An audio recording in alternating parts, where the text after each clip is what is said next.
L'histoire du canapé est liée à la façon dont on s'assoit dessus. Au Moyen-Âge, on s'allonge sur ce banc en bois recouvert d'un matelas. Il sert le plus souvent de lit.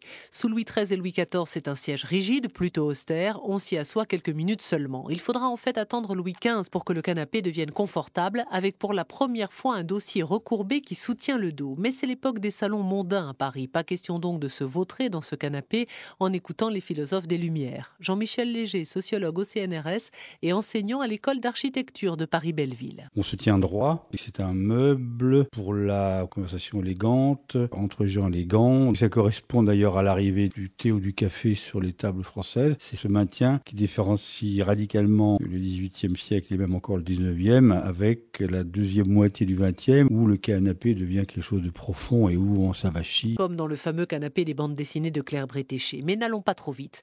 Avant les années 80, il y a l'après-guerre et la découverte du mode de vie américain. En effet, jusqu'à présent, la cuisine était la pièce principale des logements français et la table était le meuble clé. La table était le lieu autour de laquelle on se réunissait pour recevoir le facteur, le percepteur, le médecin, les amis, les cousins, etc. Et on fait tout autour de la table, c'est-à-dire qu'on discute. Et on voit bien que même aussi la radio, on pouvait aussi l'écouter depuis la table. Oui, mais tout change dans les années 50 avec l'arrivée du living room, ce salon séjour importé des États-Unis, avec au centre un canapé. Et c'est autour de lui désormais que s'organise la vie des Français, avec une nouvelle pratique qui touche d'ailleurs toutes les classes sociales, prendre l'apéritif. Le canapé se fait plus large, il prend de la place, au point que dans les HLM, les architectes inversent leur plan. 25 mètres carrés désormais pour le living room, à peine 10 pour la cuisine. Le canapé a donc supplanté la table, il est à nouveau un lieu de discussion.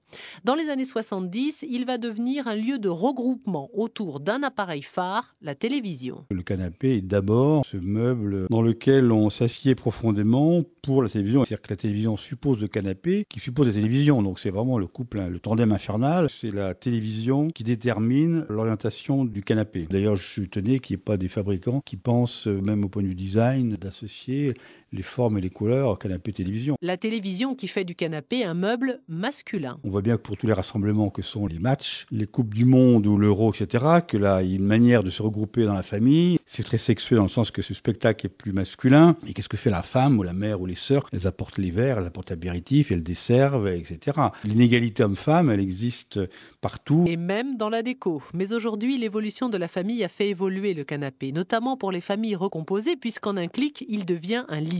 Les fabricants ont vite compris le potentiel de ce marché. Le convertible est devenu une mine d'or avec de nouvelles formules. La décoratrice Rachel Fizer. Ça ressemble même plutôt à des espèces de dominos qui sont assez proches du sol, qu'on place les uns à côté des autres comme on a envie, un peu comme un puzzle. Il y a notamment donc des fabricants de matelas et de sommiers qui se sont aussi lancés dans ce créneau, qui permettent justement d'offrir une qualité bien supérieure à un simple clic-clac ou à un BZ. Des canapés qui s'adaptent aussi aux appartements, de plus en plus exigus, en proposant des rangements intégrés. Ça peut être un espace de rangement sur les côtés, derrière le canapé, où on peut ranger des livres, on peut ranger des CD. Il existe même un canapé comme en lévitation au-dessus d'une bibliothèque qui serait posée à même le sol. Mais ce sont forcément aussi des canapés qu'on ne va pas mettre contre un mur. Effectivement, on les placera plutôt vers le centre de la pièce, avec un tapis pour un effet plus chaleureux. Et puis dans l'histoire du canapé, il y a aussi tous ces modèles mythiques, comme le Chesterfield, relooké aujourd'hui en tissu ou en version gonflable, ou bien encore le canapé Barcelona, créé en 1929 pour l'exposition universelle de Barcelone.